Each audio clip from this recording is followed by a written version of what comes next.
2 spoon oil சேர்த்துக்கிறேன். 2 புர்க்கோலி எடுத்து cut பண்ணி பாயில் பண்ணி சேர்த்துக்கிறேன்.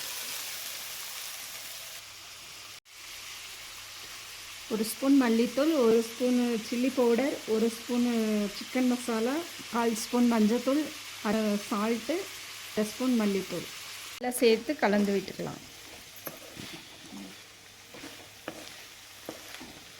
மசாலா சேர்த்து நல்லா கலந்து விட்டுக்கலாம். ஏற்கனவே நம்ம பாதி பாயில் பண்ணி வச்சுருக்கோம், அதனால் சீக்கிரமாக வெந்துடும்.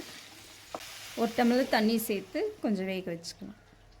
புர்க்கோலியை நல்லா விளக்கி விட்டுட்டு நடுவில் நம்ம ஆயில் சேர்த்துக்கலாம். 1 ஸ்பூன் ஆயில் சேர்த்துக்கிறேன். 5 முட்டை சேர்த்துக்கிறேன். இதில் நான் 2 காலிஃப்ளவர் போட்டிருக்கனால 5 முட்டை சேர்த்துருக்கேன். உங்களுக்கு எத்தனை முட்டை வேணுமோ நீங்கள் அந்த அளவுக்கு சேர்த்துக்கலாம். இதை நல்லா மிக்ஸ் பண்ணி நல்லா கிளறி விட்டுக்கலாம்.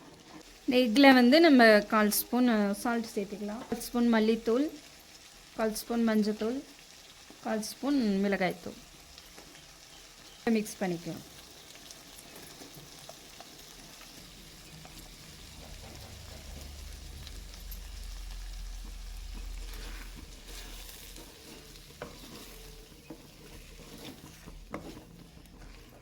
எல்லாத்தையும் சேர்த்து ஒன்றா நல்லா கலந்து விட்டுக்கலாம்.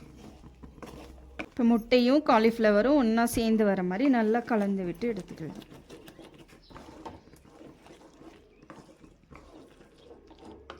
இப்போ நமக்கு புர்க்கோலி எக்கு பொடி மாஸ் ரெடி ஆயிடுச்சு. ஒரு ஆனியன் நான் நீளமாக கட் பண்ணி நல்லா பொரித்து எடுத்துக்க போகிறேன்.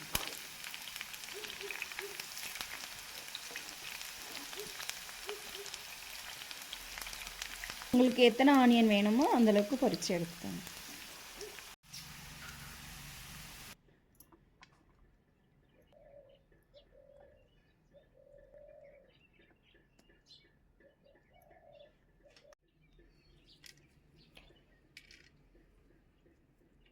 புர்க்கோலி எக் பொடி மாஸ் சாதத்துக்கு, சப்பாத்திக்கு, தோசைக்கு எல்லாத்துக்குமே நல்லாயிருக்கும். செஞ்சு பார்த்துட்டு எப்படி இருக்குன்னு சொல்லுங்கள்.